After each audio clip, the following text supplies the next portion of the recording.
नमस्कार दोस्तों। एचएसएससी द्वारा नए सीईटी के बारे में जान लेते हैं। कब तक इसका क्या क्या प्रोसेस रहने वाला है, नए स्टूडेंट्स के लिए यहाँ पे जानकारी है। और जो पुराने वाले स्टूडेंट्स हैं जो चाहते हैं कि मैं अपनी पोस्ट को अपग्रेड करना चाहता हूँ, जिनका अभी सिलेक्शन हुआ है या पहले हुआ है, तो उनके लिए भी जानकारी रहने वाली है। वैसे उनको थोड़ा बहुत पता है, थोड़ा सा और भी वो जान लेंगे। तो यहाँ पर बात कर लेते हैं, कई सारी चीज़ें जानेंगे। नोटिफिकेशन कब तक आएगा, तो इस साल नवंबर के फर्स्ट वीक या सेकंड वीक के अंदर आपको नोटिफिकेशन देखने को मिल जाएगा। उसके बाद आपके फॉर्म शुरू हो जाएंगे। फिर आपके फॉर्म की लास्ट डेट जो है वो दिसंबर का फर्स्ट या सेकंड वीक मैक्सिमम लास्ट हो सकता है। अगर कोई कैंडिडेट रह जाते हैं तो टाइम एक्सटेंड कर दिया जाएगा। एग्ज़ाम करवाने की बात करें तो दिसंबर के एंड वीक के अंदर या दिसंबर के लास्ट तक आपके एग्ज़ाम शुरू हो जाएंगे। अगर ज़्यादा ही लेट किया तो जनवरी 2025 से आपके एग्ज़ाम शुरू हो जाएंगे। वैकेंसी और उसकी डिटेलिंग के बारे में बात करेंगे, किस किस डिपार्टमेंट में या किस तरह से वैकेंसी आएगी। पहले सिलेबस जान लेते हैं। सिलेबस की यदि बात करें तो सिलेबस क्या रहने वाला है। सिलेबस में आपका रहेगा मैथ, रीजनिंग, इंग्लिश, हिंदी और जीके। यहाँ पे ये जो सभी हैं ये 15-15 नंबर के रहने वाले हैं। तो टोटल ये 75 हो गए। और जो ये मैं जीके बोल रहा हूँ, इस जीके के अंदर क्या होगा ना, कई सारे पोर्शन कवर हो जाते हैं। जैसे जीके के अंदर जीएस भी आ जाती है, जिसमें क्या होता है बायो, फिजिक्स और केमिस्ट्री, ये तीनों कवर कर लिए जाते हैं। और इसके अंदर करंट अफेयर भी आ जाता है।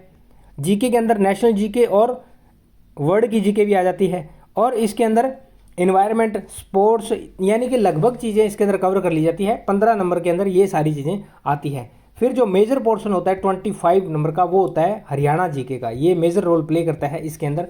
तो ये टोटल आपका 100 नंबर का इस तरह से बैठ जाता है। अब आ जाते हैं क्वालिफाइंग की बात, क्या क्राइटेरिया रखा गया है।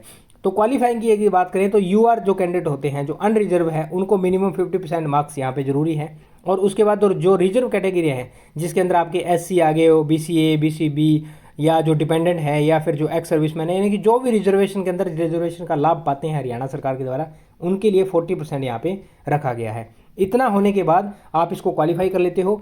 फिर आ जाता है आपका वैकेंसी टेबल की जान लेते हैं। वैकेंसी किसके अंदर करवाई जाएगी। वैकेंसी देखिए, टेक्निकल डिपार्टमेंट के अंदर भी वैकेंसी आएगी, नॉन टेक के अंदर आएगी। टेक्निकल कौन सा, जैसे जो जेई वगैरह की आई थी, जैसे सिविल के अंदर, इलेक्ट्रिकल के अंदर, हो सकता है इस बार मैकेनिकल के अंदर भी हरियाणा सरकार इंट्रोड्यूस करवा दे। और नॉन टेक के अंदर जैसे आपने देखा ग्रुप नंबर 56, ग्रुप नंबर 57, उनके अंदर क्या था उनमें, और जो कॉमर्स वाले ग्रुप थे उनके अंदर भी तो क्या था, यहाँ पे पटवारी की, कैनाल पटवारी की, ग्राम सचिव की, एक्साइज वगैरह के अंदर इंस्पेक्टर की, डेयरी फार्मिंग के अंदर, अर्बन लोकल बॉडीज़ के अंदर। तो इस तरह से कई सारे डिपार्टमेंट जो है उसके अंदर हो जाते हैं। फिर यहाँ पे हरियाणा पुलिस की आपको भर्ती इसमें देखने को मिलेगी। ये तो श्योर है, हरियाणा पुलिस में कांस्टेबल और एसआई की भर्तियाँ, ये दोनों आपको लगभग वहाँ पर देखने को मिलेगी। तो इतनी सारी भर्तियाँ, और भी कई सारी भर्तियाँ जो अभी मैं याद नहीं कर पा रहा हूँ, स्किप कर रहा है, तो बहुत सारी भर्तियाँ आपको देखने को मिलेगी। फिर हम बात कर लेते हैं मेंस एग्ज़ाम आपका कब तक होगा। तो मेंस एग्ज़ाम की यदि हम बात करें तो मेंस कंडक्ट करवाया जाएगा 2025 में, लगभग मार्च या अप्रैल के महीने में। और जितने भी यहाँ पे कैंडिडेट हैं ये क्वालिफाई कर जाते हैं मेंस को, फिर इनको ज्वाइनिंग दी जाएगी। और ज्वाइनिंग 2025 के मिड तक दी जाएगी। 2025 के मिड तक ज्वाइनिंग दे दी जाएगी। अब बात कर लेते हैं वैकेंसी की कितने आने वाली है। हरियाणा सरकार का पिछले काफ़ी लंबे टाइम से रिकॉर्ड रहा है, ये क्या करवाते हैं, अपने 5 साल के कार्यकाल के दौरान 70 से 80 हज़ार वैकेंसी हरियाणा सरकार के द्वारा फिलअप करवाई जाती है। तो लगभग 15 से 20 हज़ार का आंकड़ा यहाँ पे बैठता है हर साल वैकेंसी का। तो क्या होता है ना, जैसे एक साल 15 करवा ली या एक साल 20 करवा ली, तो दूसरे साल उसको घटा करके 15 कर दिया जाएगा।